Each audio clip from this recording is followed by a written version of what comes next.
Welcome. I'm Father Drew Christensen. I'm a senior fellow at the Berkley Center, and on behalf of the Jesuit community and our superior, Father Ryan Anton, I'm happy to welcome you to our Commons area for this event. We're very happy to share this event with the Berkley Center and with the Initiative for Catholic Social Teaching and Public Life. And we're especially excited to hear today from Archbishop Gudziak, who has many Jesuit friends. So with no more, I'll let Tom Banchoff introduce the Archbishop.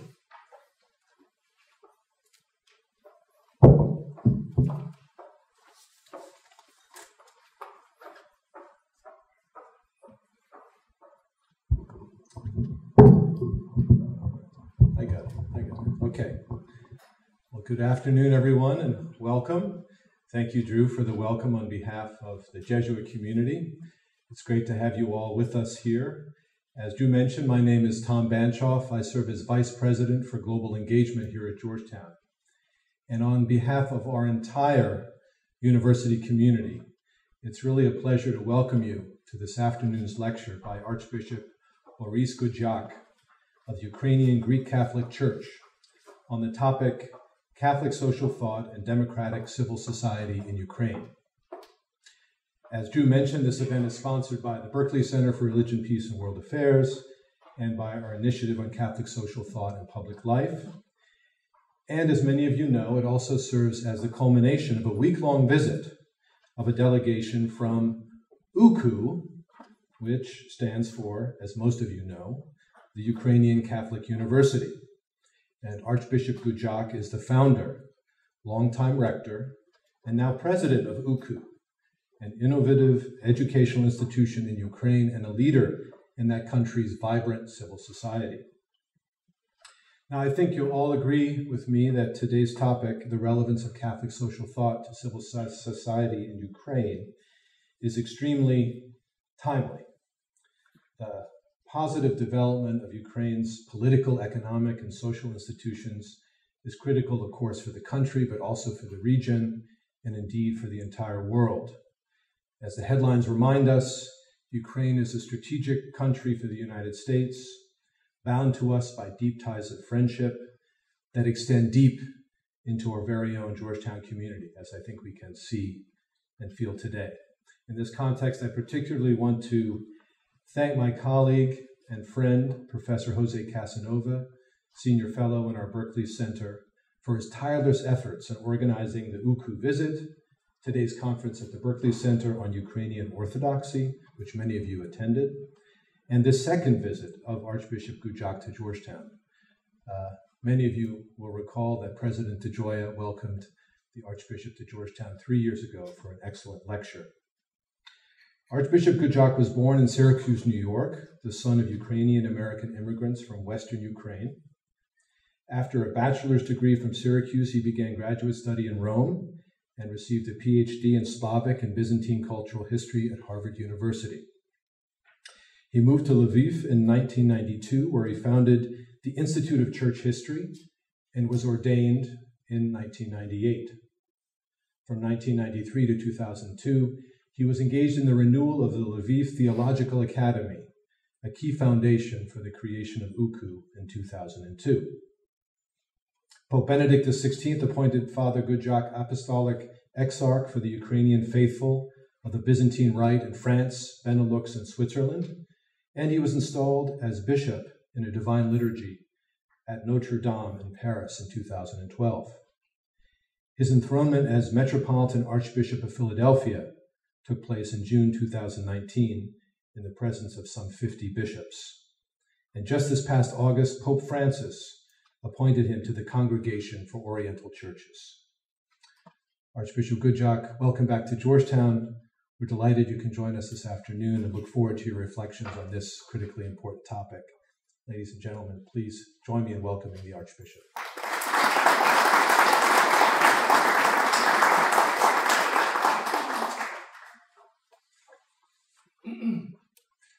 Thank you, Tom. Jose, please extend my gratitude to President DeGioia and leadership of the Berkley Center and the university. It's good to be here in Washington with so many friends my teachers, my colleagues, and concerned citizens, people concerned about the world at a time when the world, the news, and Washington are as Ukrainian as they ever have been.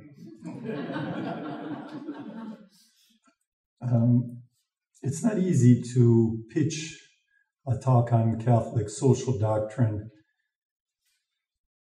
in Ukraine in a way that will address the interests of such a variegated audience.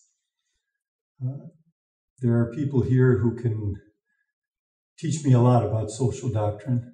There are others who can teach me even more about Ukrainian history. There are people who work in other spheres and need to get kind of a condensed version and the truth on the issue. And in doing my presentation, I will do it in a way that is characteristic, I think, of the Ukrainian soul. The Ukrainian soul is not, in the first place, analytic. It's more narrative, epic, poetic. And I will try to tell you some stories and show, at least at the beginning, some images. I wonder if I can figure this out. Here we go.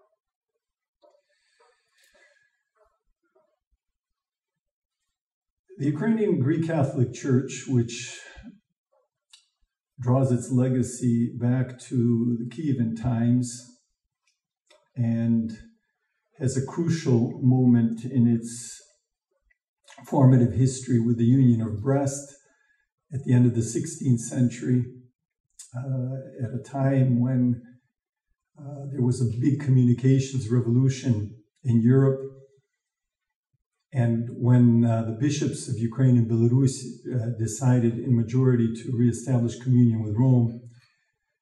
This church has had a very difficult history in recent memory.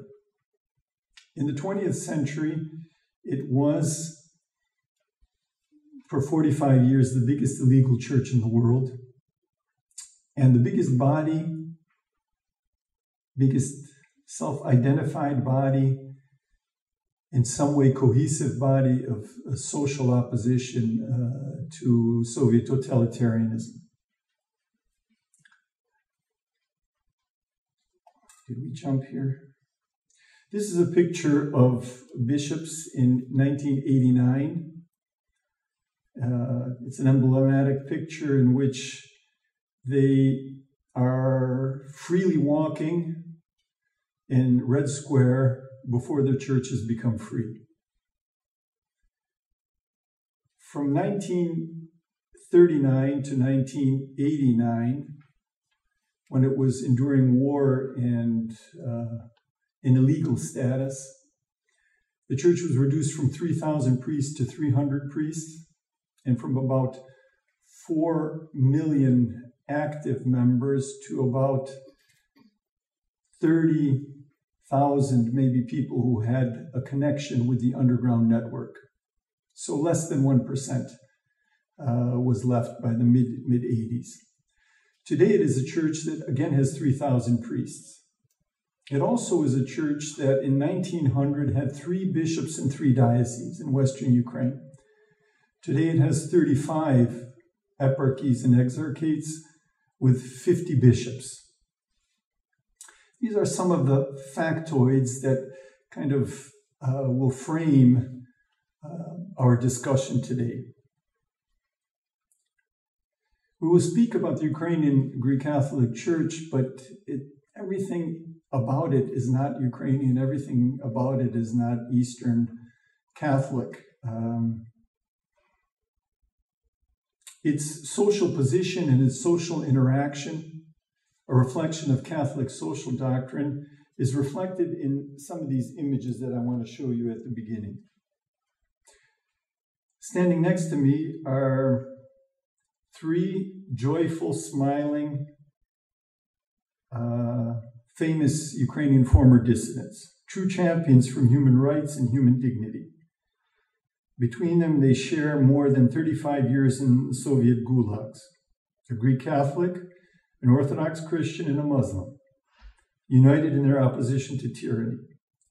One might say that the recent Ukrainian history is reflected in the destinies, struggles, and victories of these persons. The first one that I mentioned, the shorter man in the middle, Mustafa Dzhemiliev, born in 1943, a leader of Crimean Tatars, holds the world record for the longest hunger strike, 300 days. He was force-fed during this time. He systematically fought for the rights of Crimean Tatars to return to their homeland, Crimea. Falsely accused by Stalin of collaborating with the Nazis, Crimean Tatars were expelled from the peninsula in 1944 and were able to come back when the Soviet Union collapsed and independent Ukraine welcomed them back. Mustafa, a friend, strongly opposed the Russian annexation of Crimea and was expelled from his land again in 2014. Next, I mentioned Miroslav Marinovich. I think most of you know or have met him.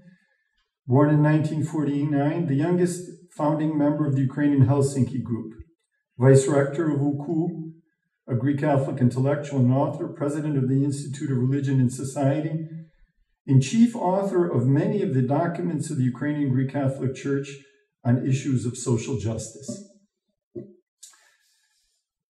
And last, Yevhen Sverstyuk with the black hat. Born in 1928 and died in 2014, he opposed discrimination against Ukrainian culture in the Soviet Union, arrested and imprisoned for disseminating in underground literature, samizdat. He spent many years in the Gulag. After Ukraine's declaration of independence, he continued to speak and write about the need for healing in post-Soviet Ukraine and about decolonization. Sverstyuk was often called the conscience of the nation, Совість нації. He was editor-in-chief of the Orthodox newspaper, Our Faith. These relationships, these friendships, are the background, the matrix in which Catholic social doctrine is articulated and also implemented. It's something that has touched upon the whole of the country. And our third image.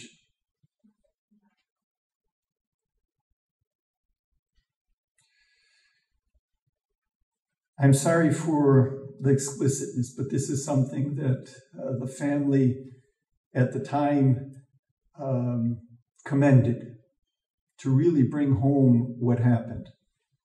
Bogdan Solchanik, 28 years old, promising historian, faculty member at the Ukrainian Catholic University, a poet, a young man in love, getting ready to get married.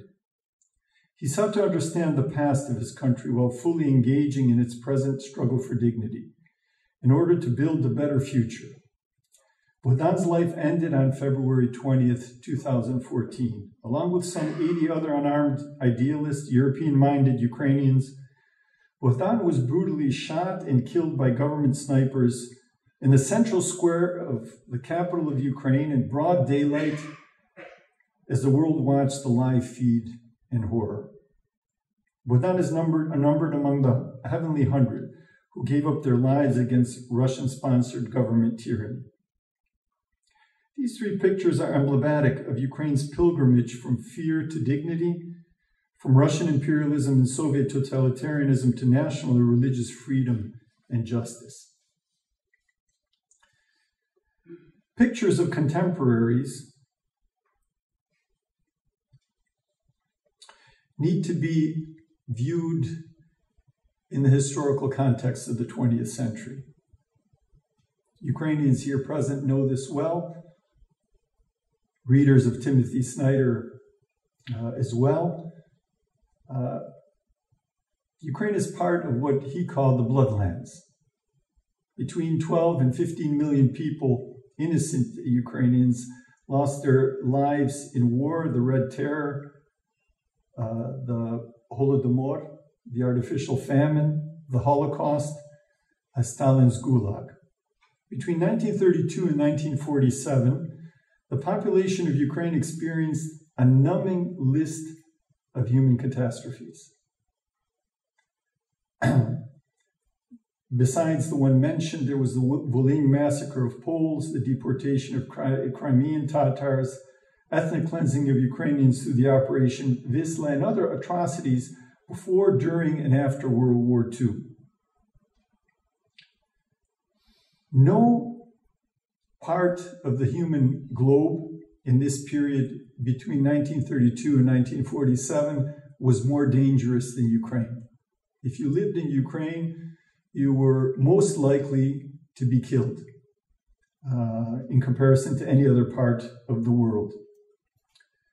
Under the Soviet regime, the NKVD or KGB, the Soviet secret police, was a chief instrument of terror over the population. In a city like Lviv, probably every seventh person was an informer. And it was in this context, in that city, in 1946, that the Lviv Pseudo-Sobor was held, a non-canonical farce orchestrated by the Soviets to self-liquidate the Ukrainian Greek Catholic Church and unite it with the Russian Orthodox Church. World War II had just ended. The Soviet army had entered Western Ukraine a second time, adding to the atrocities of the first occupation of 1939 and 1941. My aunt in Queens, who's 90 years old, every day lives through these atrocities of 1939, 1941, especially June of 41, as the Soviets were retreating and leaving the prisons full of bodies of executed intellectual students, priests, cooperative organizers, social activists. Thousands were arrested among the entire hierarchy of the UGCC, and virtually all priests who remained faithful to the Catholic Church were sent to Siberia.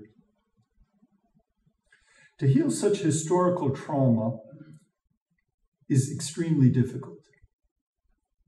After 3 generations of tyranny and terror, fear becomes part of your DNA. When people live under constant threat, they don't trust each other. They think one thing, say another, and do a third to protect themselves.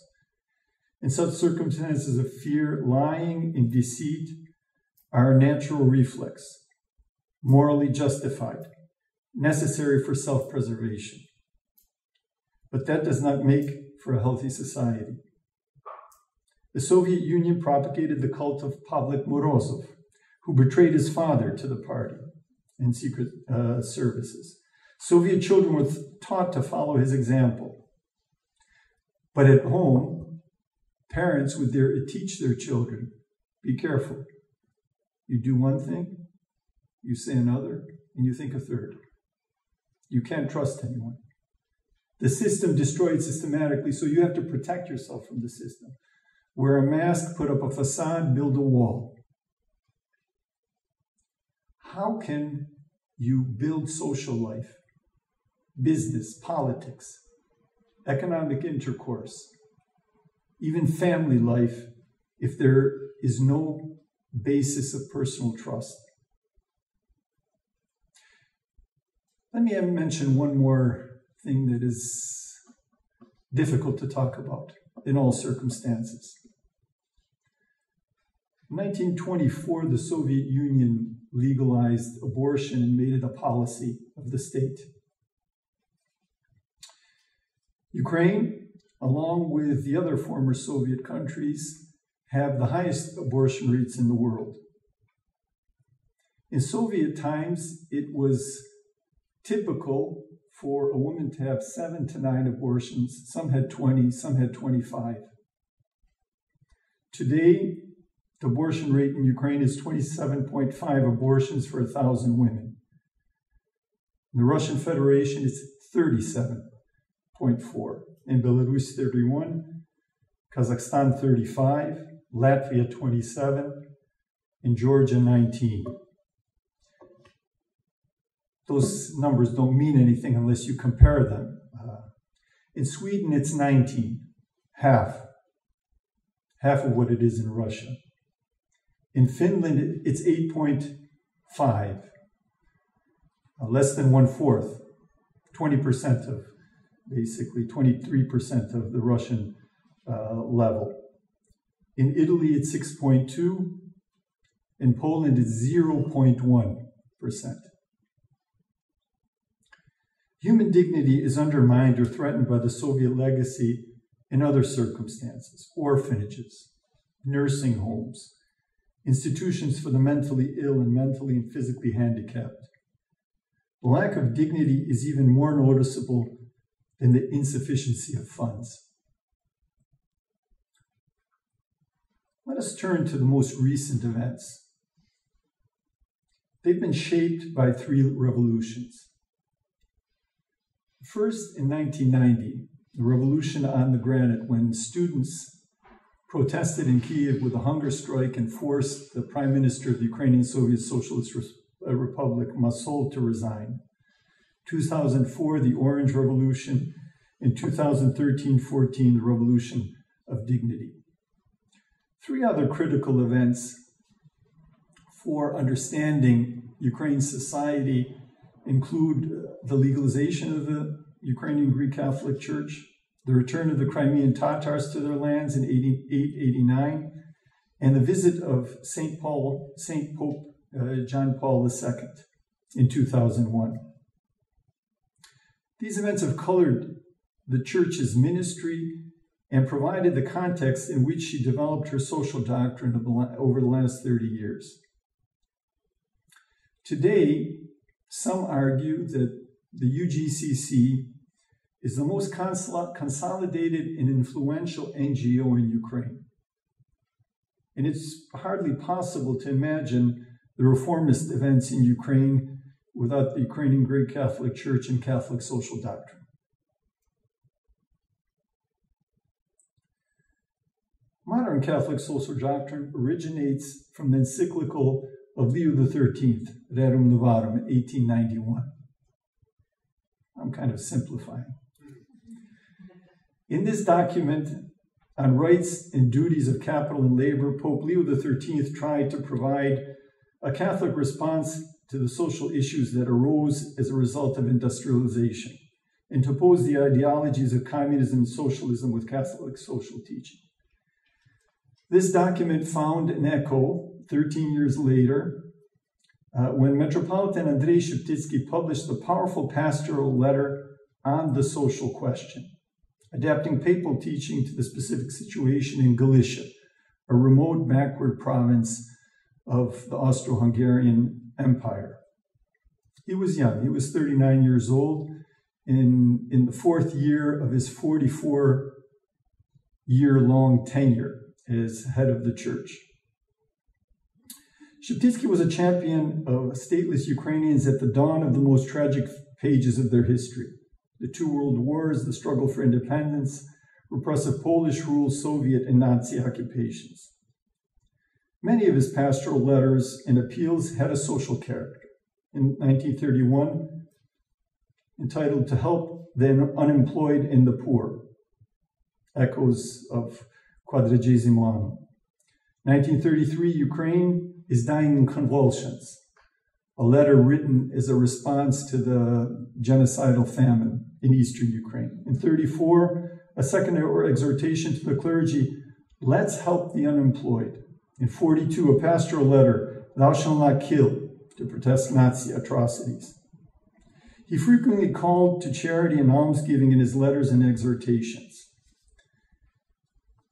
Writing in a pastoral way, not documents, but letters, Sheptytsky sought also to incarnate what he preached. And just a selected list of some of the social activity which he was behind. In 1903, he opened a clinic, a counseling center for mothers, kindergartens, and orphanages. You know, when young people hear something like that today, it doesn't mean anything. In societies where we've got, in every building, you have a little pump for disinfecting your hands and everything. This was in a society that was largely illiterate, with very little medical care and almost no existing social services in the rural setting. A society that had been pretty much the same for centuries.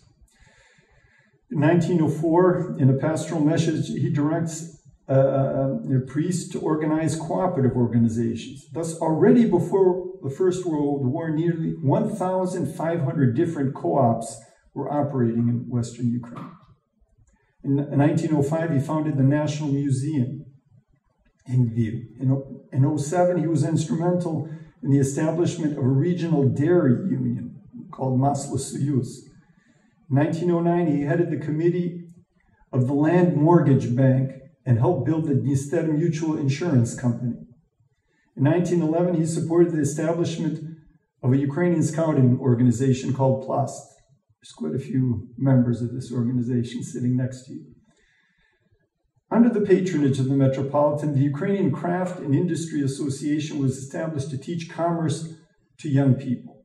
In the 20s and 30s, with the blessing of Sheptytsky, the Ukrainian Catholic student movement developed, which is an integral part of the pan-European youth movement started with the support of Pius XI. During World War II, he defied the Nazi occupiers, instructing monasteries to hide Jewish children and protect them from Nazi atrocities. Sheptytsky died in November 1944, and his successor, Joseph Slipe, was arrested by the Soviet authorities only 6 months later. Deprived of its leadership and legal status, the church was preoccupied with survival. In such circumstances where preaching the gospel could result in incarceration, and where the church was completely pushed out of visible society, it's hardly possible to talk about a developed social doctrine. And yet the stance of martyrs, the witness, was a powerful voice in society in and of itself. What was happening in the West? There were many Ukrainian Greek Catholics that immigrated. For the first and second and third waves of the Ukrainian immigrants, the church had a primary and sometimes exclusive role as an agent of unification.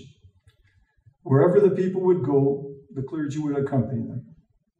The jungles of Brazil, the prairies of Canada, eventually Australia. From the end of the 19th century, particularly in North and South America, the church was the chief promoter of social well-being and community life among Ukrainian immigrants, providing not only spiritual support, but also an organizational structure for integration without assimilation. With the third wave of immigration after the Second World War, this role was further developed. The church aided tens of thousands in settling and beginning a new life in Western Europe, North and South America, and Australia. From the 50s and into the early 80s, the global structure of the Ukrainian Catholic Church was consolidated. That's when the series of dioceses really developed in the 50s and 60s. And today we now have 18 of the 35 dioceses of the Ukrainian Catholic Church are outside of Ukraine. Parochial primary and secondary schools, little towns, Shamokin, for example, where Milan comes from, had schools, orphanages, and institutions of higher learning, such as seminaries or colleges or junior colleges, contributed to the formation of members and leaders of the Ukrainian diaspora community. The church also acted as a network and provided a leading public voice for Ukrainians internationally, for persecuted Ukrainian Catholics and Orthodox, and for oppressed Soviet people in general. In particular, following his release in 1963, Metropolitan Joseph Slipe spoke prominently in defense of the silent church, while at the same time reaching out to Ukrainian Catholics and calling for unity and solidarity across the globe. In the second half of the 80s, the diaspora was focused on preparing the celebrations of the millennium of Christianity in Rus, Ukraine. This effort brought together the broader community and became an occasion for ecumenical cooperation between Ukrainian Catholics and Ukrainian Orthodox. Activities were planned in many countries and on different continents. All these activities, in one form or another, highlighted the social question, the plight of the persecuted, Christians in Ukraine and indeed in the entire Soviet Union, and brought to the fore the struggle for cultural and national self-determination. With the adoption of a policy of glasnost and perestroika in the USSR in 1986, for the first time there was hope that some form of religious freedom might be restored. After the dissolution of the USSR in 1991, the focus of many in the diaspora was on independent Ukraine. In the church, many theologians and priests came to Ukraine to teach, to launch projects and initiatives. They invited others. I want to recognize Jerry Fogarty, I don't know where you're sitting, Jerry, back there, who came to teach for us. Many people from many walks of life got involved. And many secular professionals of Ukrainian origin also came to Ukraine to work in business or NGOs. Certain prominent Ukrainian religious leaders, such as Patriarch Lubomir, Cardinal Huzar, or public servants such as Natalia Yeresko and Ulana Suprun, came from the diaspora. Now there is a fourth wave, a big topic, which we don't have time for. I'll leave it to say that today the church is no longer an exclusive, not maybe even a leading consolidator. And this is a great challenge for the church in the West, which is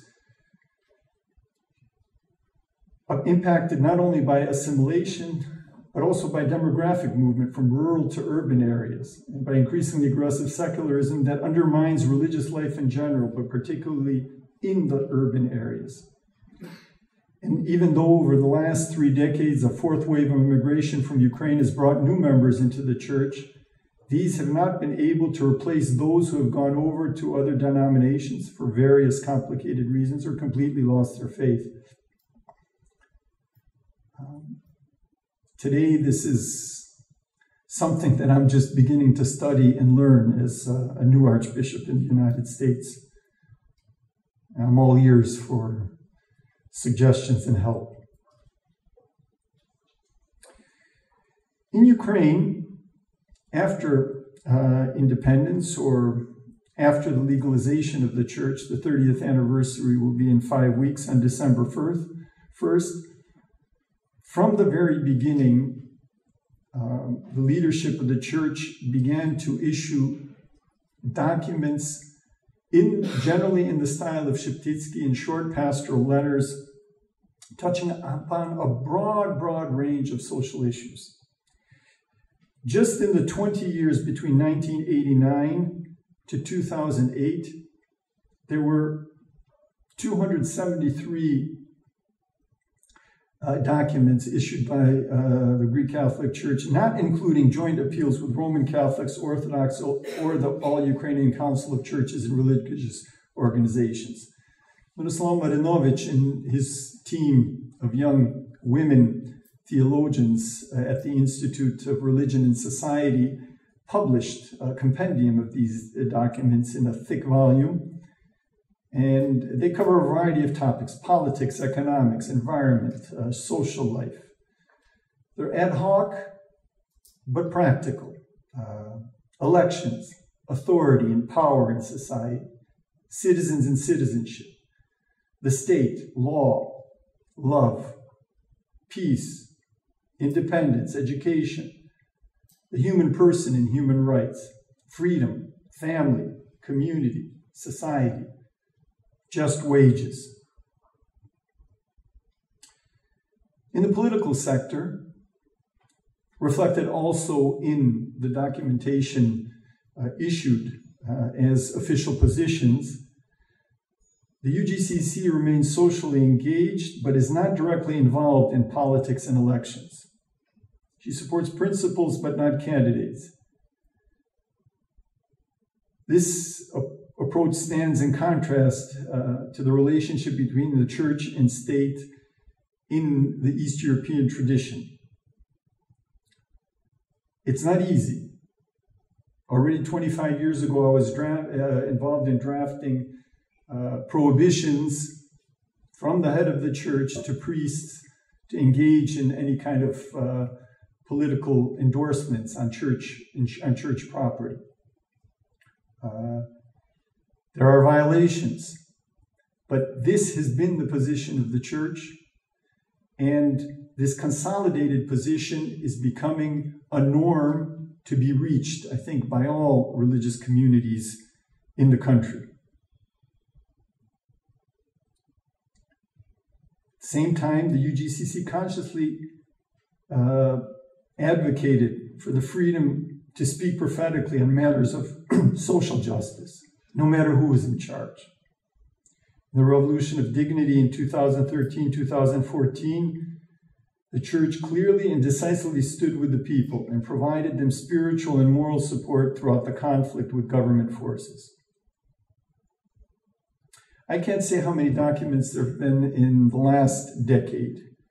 I imagine at least another 100 or 150, continuing this approach. Synodal pastoral letters, statements from the head of the church, many interviews and position papers. The most important social message the UGCC continues to proclaim to post-Soviet Ukrainian society remains the message of dignity.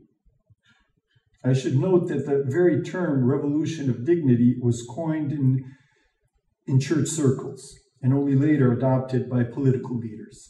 Our university conducted a reflection on what is the cost or price of dignity. And in our mission statement, dignity is the culminating crescendo of our university mission statement. This emphasis on human dignity is closely in tune with the teaching of St. Pope John Paul II, or Pope Saint, I don't know how you say it now. Published in 1991, Centesimus Annus, on occasion of the centenary of the already mentioned groundbreaking encyclical of Pope Leo XIII at Rerum Novarum. It calls for, among other things, a restoration of dignity and rights in post-totalitarian societies. Allow me just to quote a few passages from Centesimus Annus and their relevance to the Ukrainian post-Soviet and generally post-totalitarian condition will be apparent. Let me remind you that between Albania and Estonia, Vietnam and China, there's 2 billion human beings who bear the scars of communist totalitarianism. Half of them, more than half, are still in that predicament.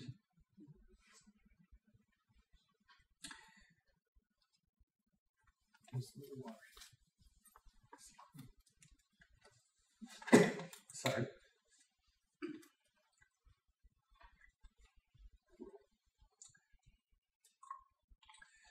The roots of modern totalitarianism is to be found in the denial of the transcendent dignity of the human person, who, as the visible image of the invisible God, is therefore by his very nature the subject of rights which no one may violate, no individual, group, class, nation, or state.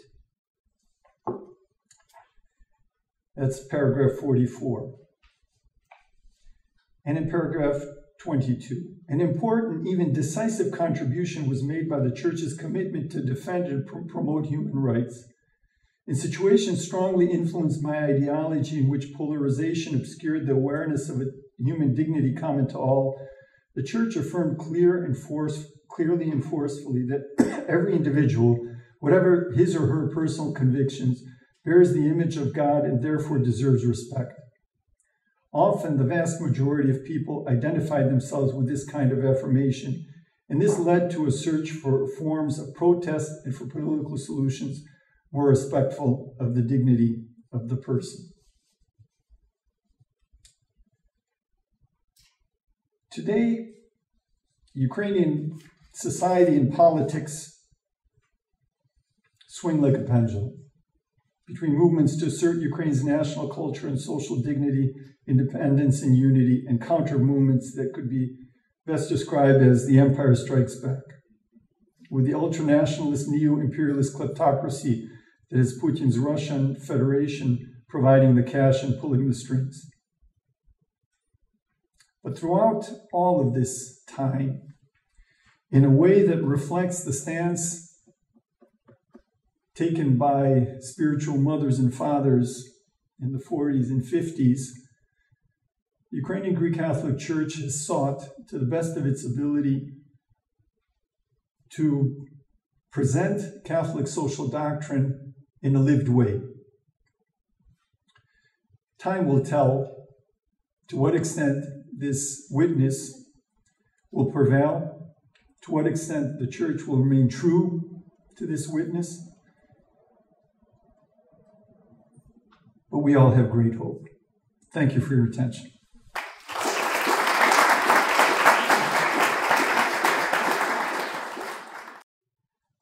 Thank you very much for your presentation, for your narrative, which reflects also your own personal narrative. We heard the narrative of your life, which mirrors the narrative of the Greek Catholic Church, the story of immigration, the story of going back, a church which began as a very regional church that has become now really Catholic, really global in a unique way. And so I want you to reflect upon this Eastern Catholic, after all these experiences, and going back and forth, now being the Archbishop of Philadelphia, back in your own homeland, and yet your second homeland, and now being under the Vatican, Rome, the Oriental churches. So what is the role of the Eastern Catholic Church in this global story? That's an excellent question, and it has been, in many ways, my question. As a scholar, I studied the Union of Brest because I wanted to understand the identity of my church. And subsequently, called to minister, particularly when I became bishop, the question is, what is our role? Who are we? What is a Ukrainian Eastern Catholic bishop in Paris? An alpha city of 10 million people. When I arrived, the budget of my diocese, which was supposed to serve France, Belgium, Netherlands, Luxembourg, and Switzerland, 5 countries, budget of my diocese for support of the bishop, all staff, and all activity was 35,000 euros per year.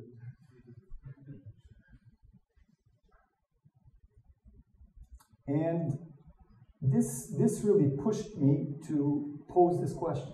I mean, what is this all about? Is this real? Is this a little, ethnic museum that will peter out in 15 or 25 years? Or is this the Church of Christ? And if so, what does it mean to be a Church of Christ? And what does it mean to be a disciple of Christ in Paris?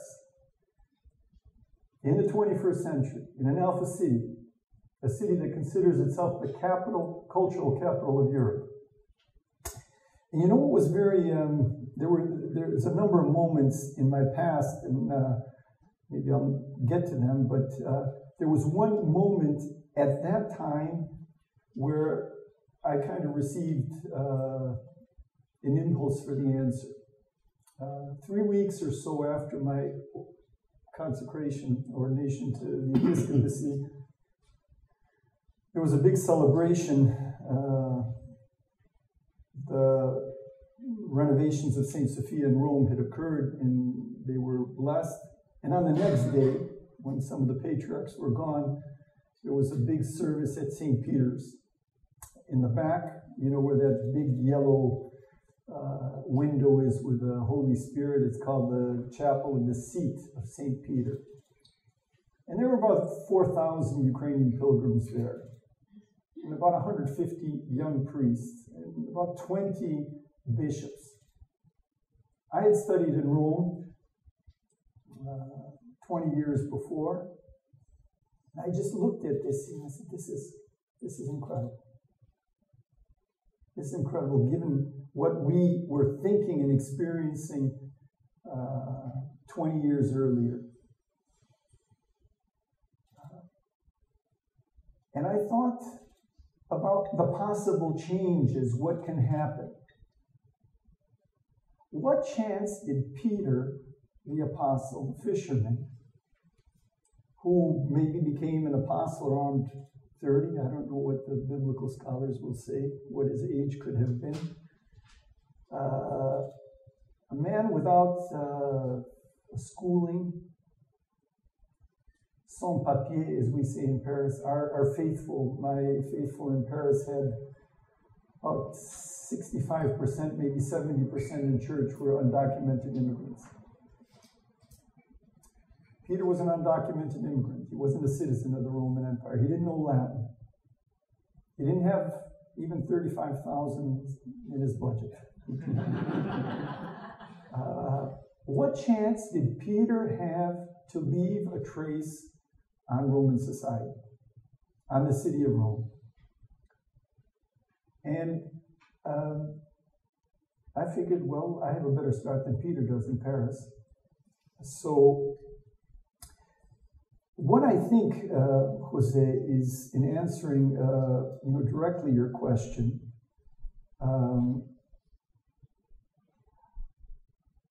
I think we need to go back to the basics. I launched my service in June with a call to live heart to heart. Many of the structures are going to fall. What I hear from futurologists of the Catholic Church apparently today in the U.S. Collects donations of about $6 billion a year. In 15 years, it's projected to be $1 billion. And we know what's going on in vocations. We know what's going on in religious orders. There are 3 religious orders in my Arch-Eparchy. They average about, with all of their houses in the U.S., they have on average, let's say, 20 members. And the average age is over 80. These religious communities will not be there probably in 10 years. We're being stripped down to essentials. And I think here what Pope Francis is calling us to is important. In Paris, departing from this intuition, living heart to heart, we were able to triple the number of missions in 7 years. Of course, Ukraine was helping with the people and with the young priests. But I think that it was the love of Christians that responded to the brutality and confusion of the Roman Empire, and eventually converted enough people so that the church could gain legality. I think this pertains to all Christians, not only to Eastern Catholics. But that would be my starting point in answering your question. Thank you. Let me another reflection, and then I will open up for questions. Because this is also very much in the day. You wrote your book, Christ and Reform and the Metropolitan of Kiev, between the Council of Florence and the Union of Brest. And today, the Tomos has to a certain extent re-established the Metropolitan of Kiev under the Ecumenical Patriarch, as it was precisely for several centuries. First, your own reflections, and after all, this is your scholarship. Did you expect it? How do you see? What does it mean? This for you, for Ukraine, for the Eastern Catholic Church. We know that Metropolitan Sviatoslav met with the Ecumenical Patriarch and expressed that our church is a daughter church of Constantinople.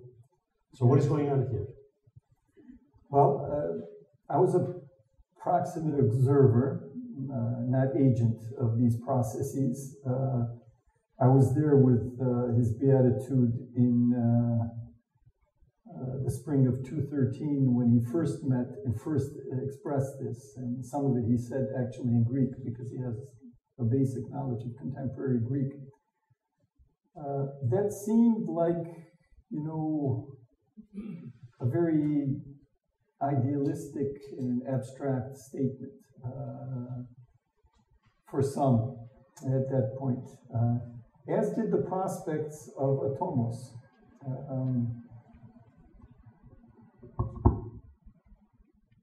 6 months before the tomos, I was hopeful but very doubtful, you know, whether it would happen. It has happened, but it has not happened easily, and it has not happened fully. And I think that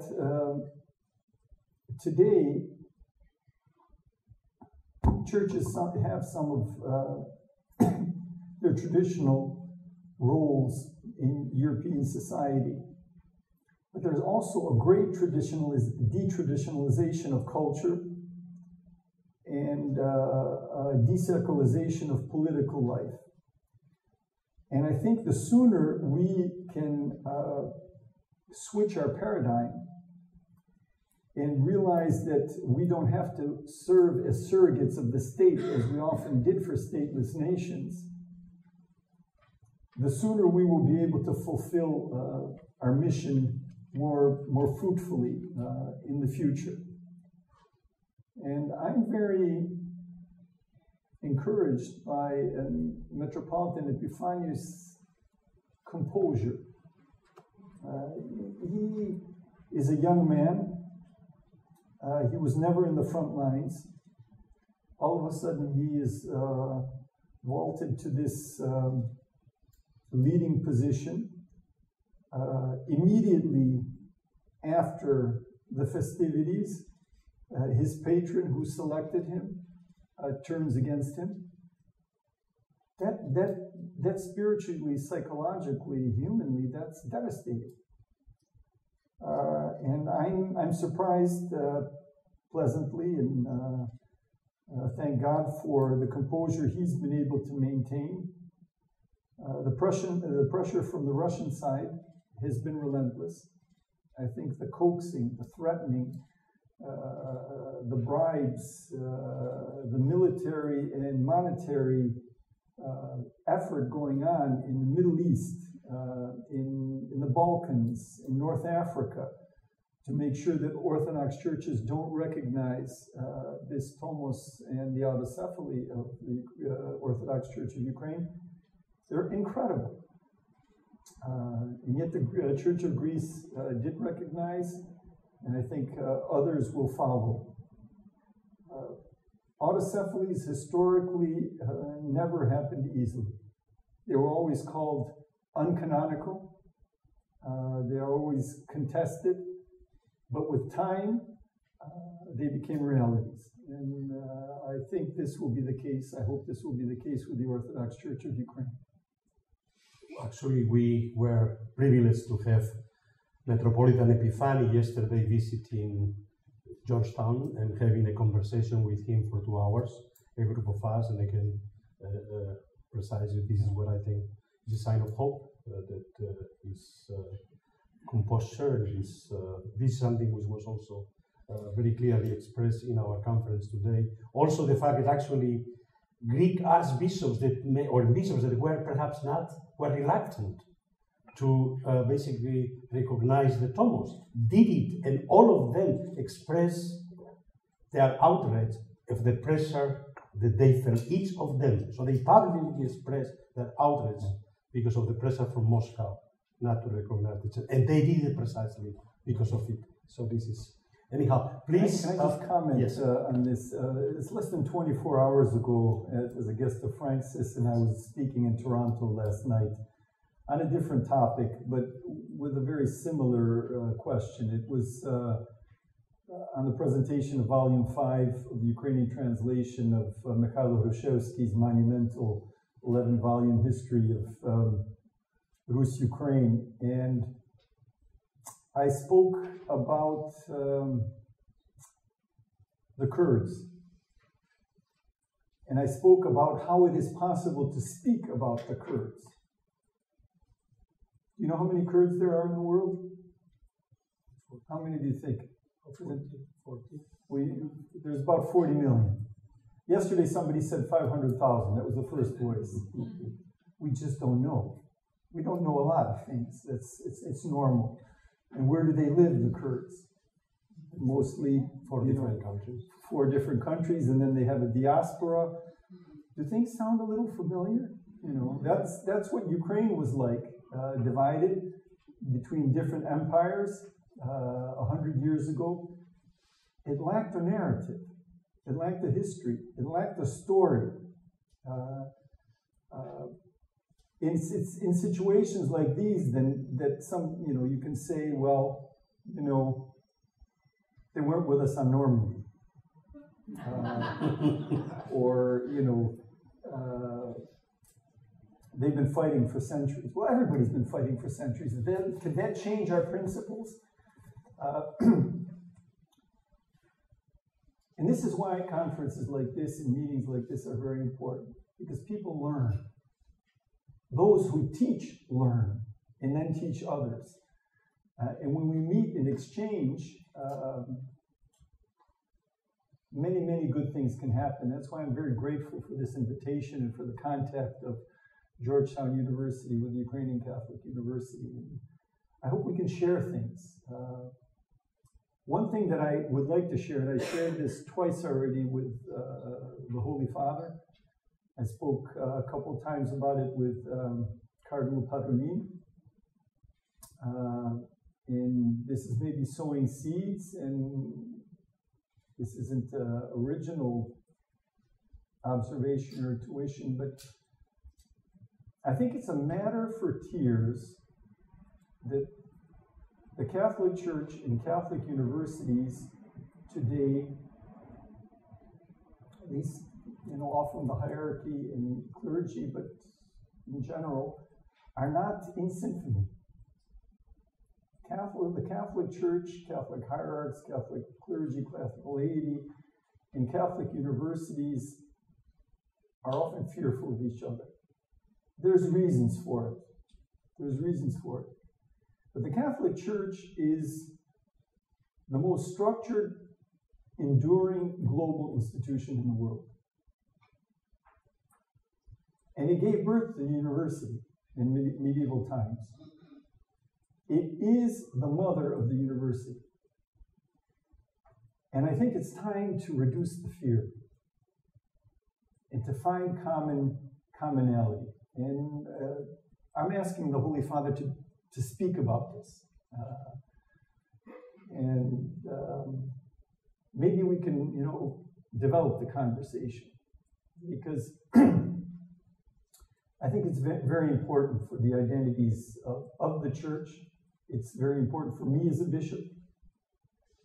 But I think it should be very important also for Catholic universities. As a Jesuit Pope, he should not be afraid of university. Please, there is a microphone here. Please, those of you who would like to have a question, identify yourselves, please.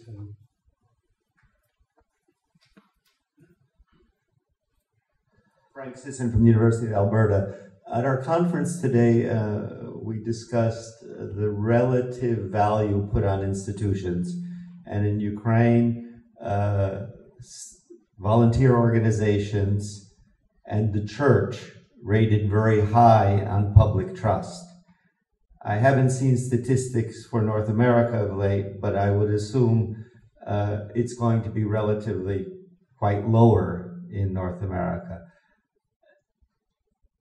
One issue is how to explain that, other than the martyrdom of the church, which you outlined. How do you see that the church will be able to keep that rating? That is, you know, what have you seen that the church has done, Greek Catholic, and possibly as well, Orthodox as well, that has merited that over the past 25 years of independent Ukraine? And what do you predict for the future and what they need to do?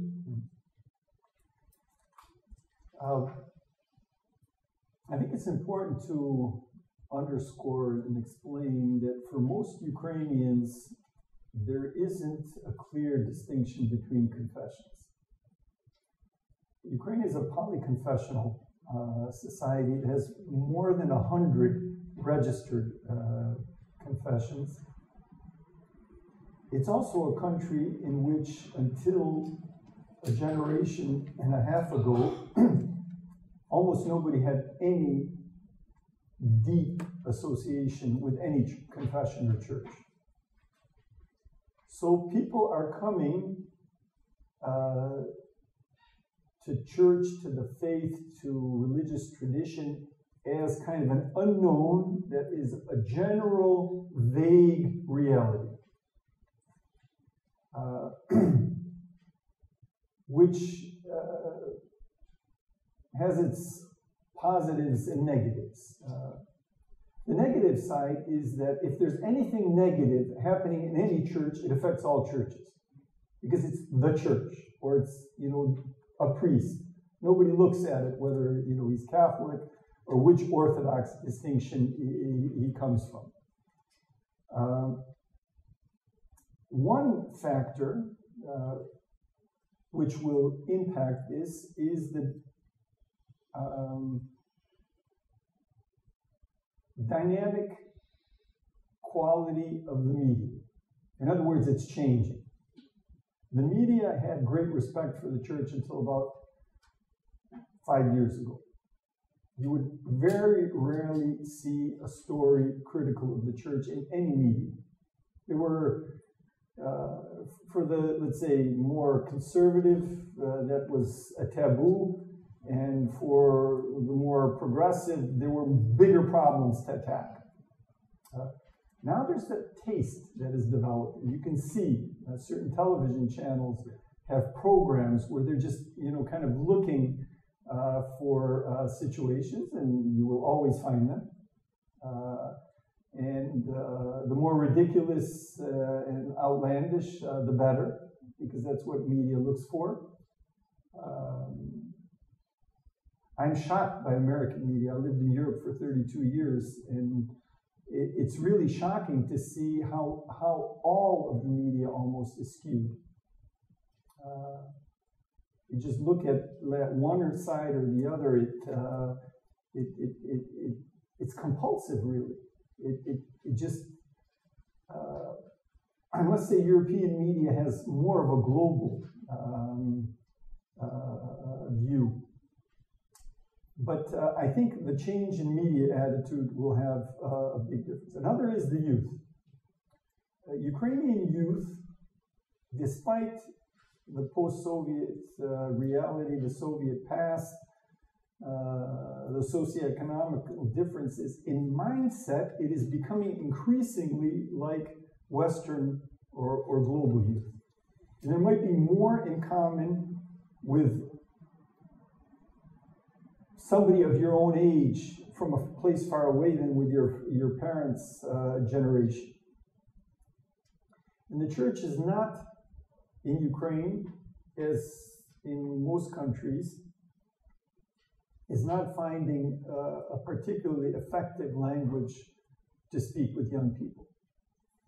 The church is also making mistakes. I think it is often looking at its historical role and nostalgically reaching back or reflexing in a manner that does not reflect contemporary exigencies. And I think there was a peak of the church's respect and influence with the Revolution of Dignity in 214. And I think that the decline in that level of these social surveys has been declining since then. The decline in vocations began about 20 years earlier. It peaked in about 94, 95 vocations to religious life and to seminaries, at least in the Ukrainian Greek Catholic Church. So We will see. The question of child abuse has not really hit Ukraine. And the question is, will it hit like it hit in the US? There's no question that there is a major, major problem in the church regarding this issue. And there was a fact, and there's been a question of how it's been dealt with.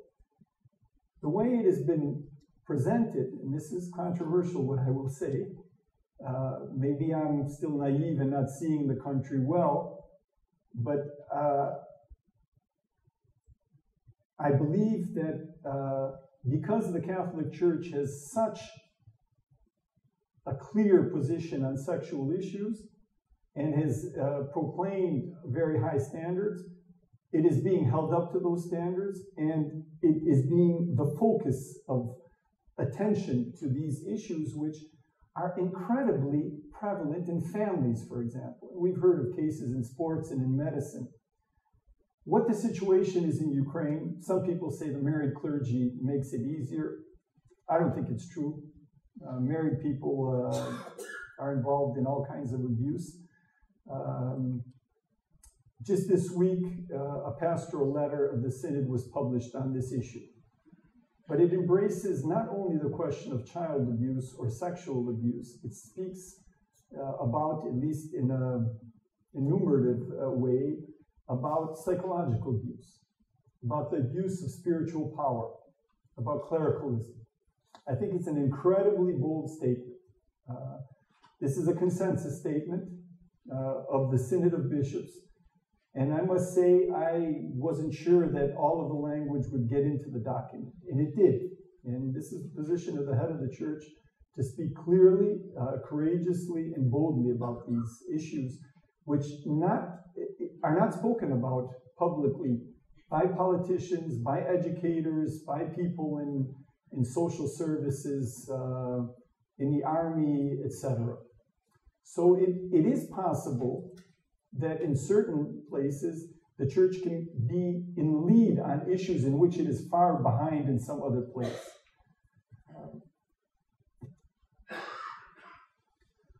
We have time for a few more questions, please. Yes. Welcome back, Archbishop Gudziak. I want to ask you about, I'm Milan Verveer from Georgetown. I want to ask you about Ukraine in this moment. When I was growing up, which you alluded to, we yearned for Ukraine to be free. It was in the church, it was in the diaspora, it was in the broader American community against communism and what was happening. In this moment, Ukraine is at another one of those threshold moments, beset by a war, with what's happening to it from the east, a huge humanitarian crisis, people suffering, and it needs this country more than it ever did, perhaps. And yet, again, we're not sure where it is all headed. And I'm wondering, from your perspective and what you did in your time in Ukraine to bring people together there, what should we be doing? What can the church be doing? What should the diaspora be doing? And what should we be doing with our fellow American citizens to explain why this is a crucial time for the country? It is a crucial time. Those in the story, pardon me for repeating, but officially over 30,000 people have been killed. 9,000 of those are civilians. I think many, many more than that. This does not account for the casualties on the Russian side, because there are no Russian soldiers there, as you know. So I think it's the number of killed is at least twice as many. There are 2.5 million internally displaced refugees, or persons and refugees. 5.2 million people have been directly affected by this war. and a great number of them require humanitarian assistance. In the occupied area, in the gray zone, on either side of the line of demarcation, life is miserable. And there is really very little immediate future. So many people leave, especially young people.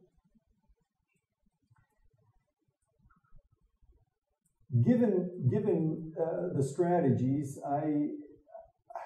I imagine that Russian policy will be to continue this war, to continue this low ebb.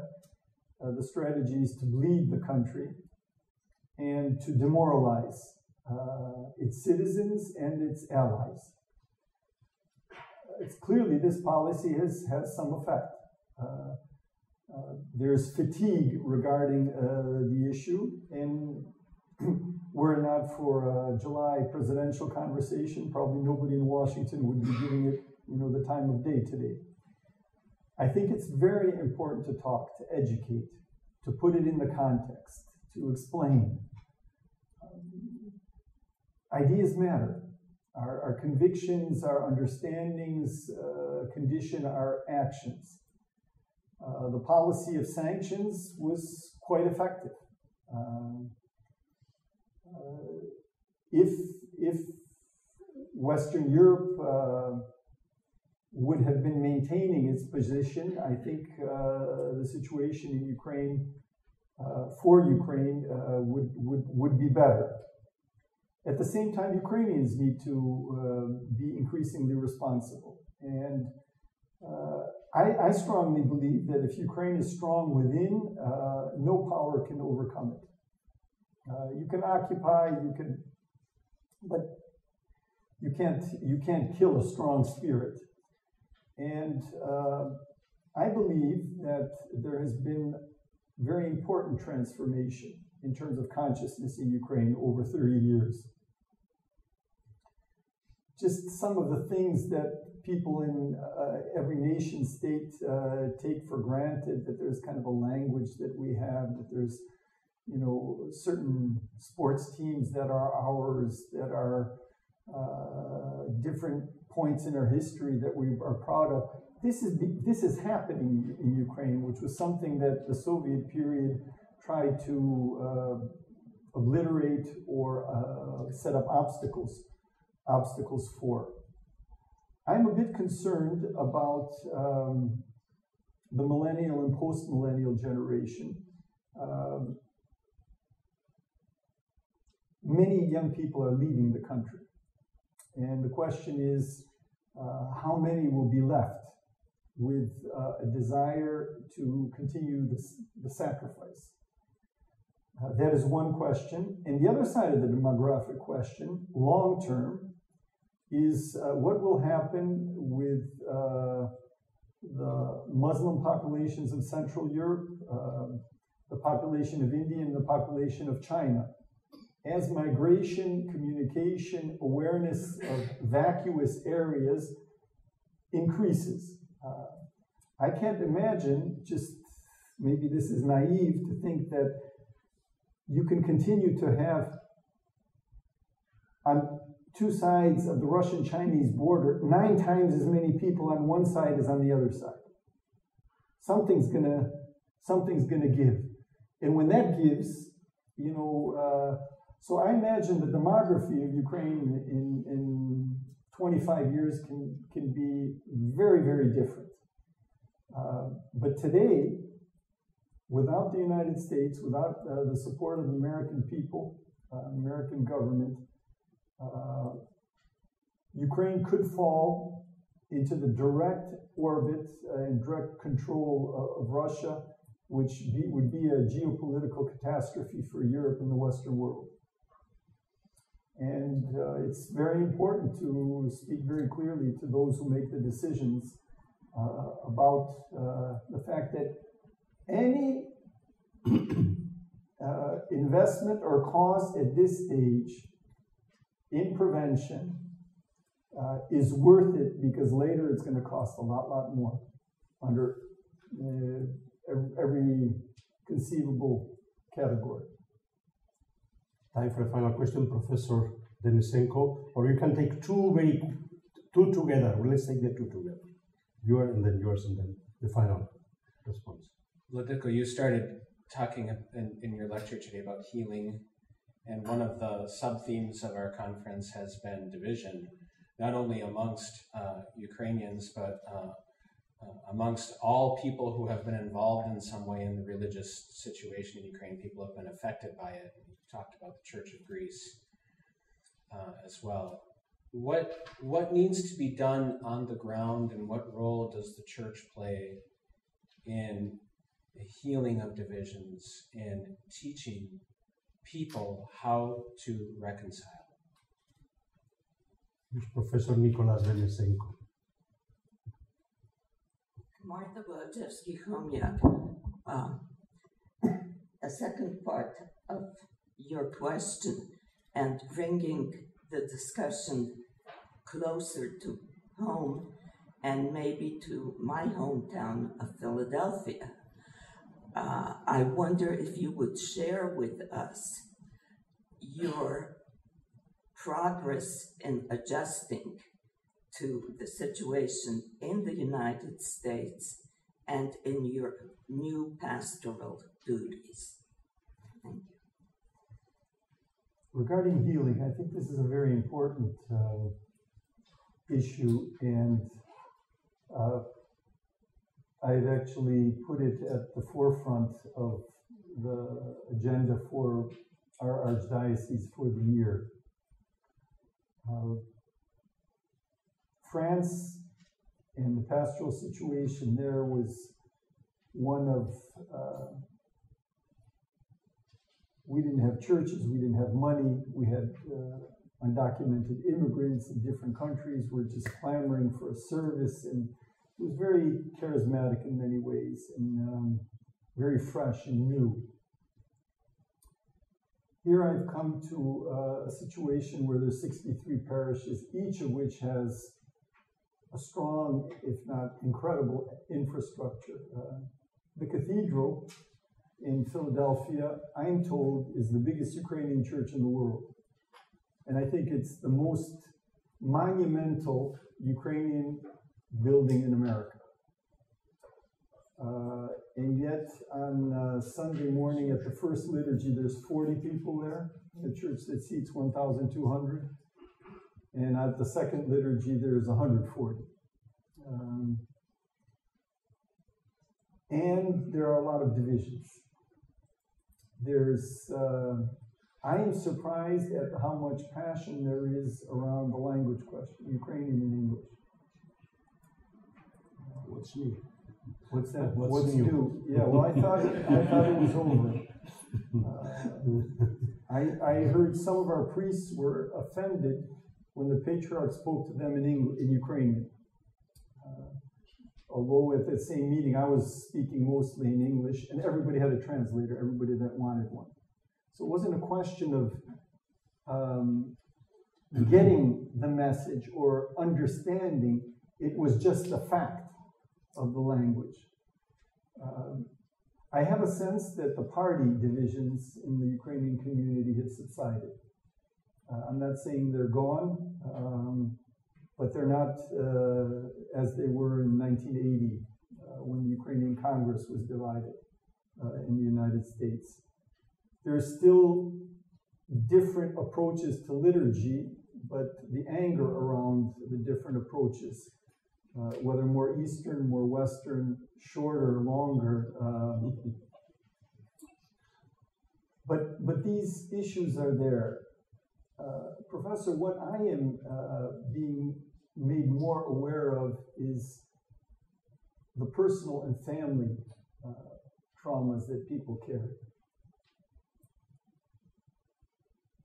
My parents, born in 1926, were 13 when the war began, and they were en route, one can say, before they settled in the U.S.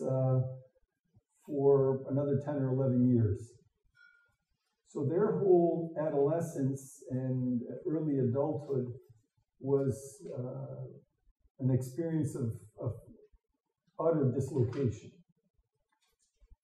And that generation lived in a society that was very formalized. Everybody came to church with a tie, men, with a hat. Men sat on the right side, women on the left. On the benches, there was a little clip for the hat. Do you remember that? Was that in Roman Catholic churches? Did you have that clip for the men's hat? Every place had a clip because every person had a hat. And a lot of that stuff was kind of held in. But when a parishioner comes up to you and says, you know, Bishop, can you do something about mental health questions? My husband was beaten every day of his childhood by his father. Now my husband is mentally ill. These are people of my age with the same kind of, you know, let's say, immigrant history behind them. In Philadelphia in 1971, during the consecration of ordination of Bishop Lawston and Bishop Stock, the dirge, or let's say the song for a funeral was sung instead of the Moheelita, the wish for many happy years, because there was a struggle among patriarchalists and non-patriarchalists. And I heard from a sister, we were hurt by that. That hurt is still there. There's a lot of deep stuff. And what has been incredibly convincing are my visits to my aunt. Every time I come to see her, my Aunt Stephanie, my godmother, she speaks about the trauma of the war.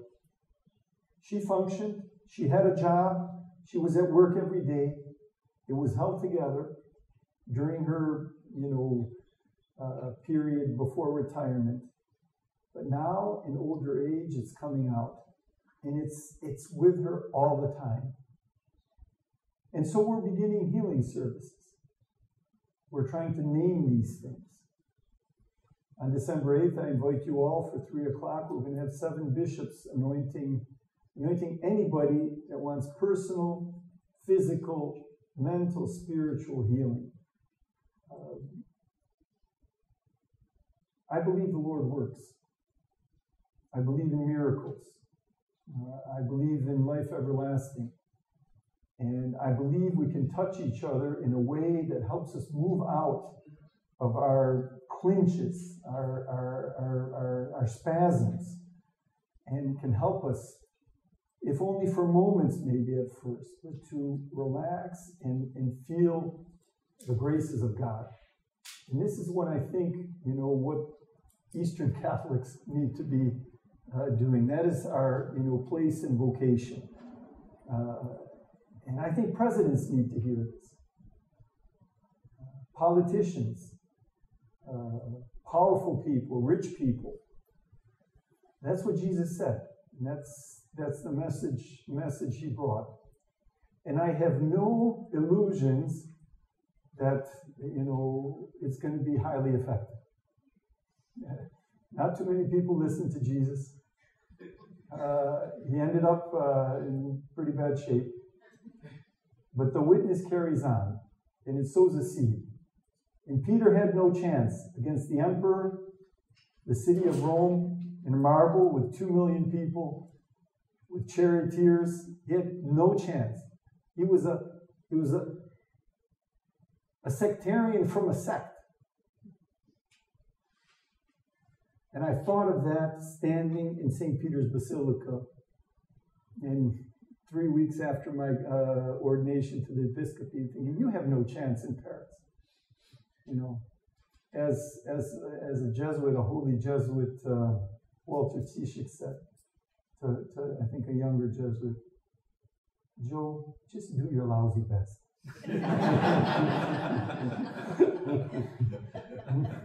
And that's what I think, I think we need to laugh at ourselves, hold each other by the hand, speak heart to heart, and never will the gates of hell overcome this church. Never. That's what I'm putting my money in that bank. Could you repeat the last never what?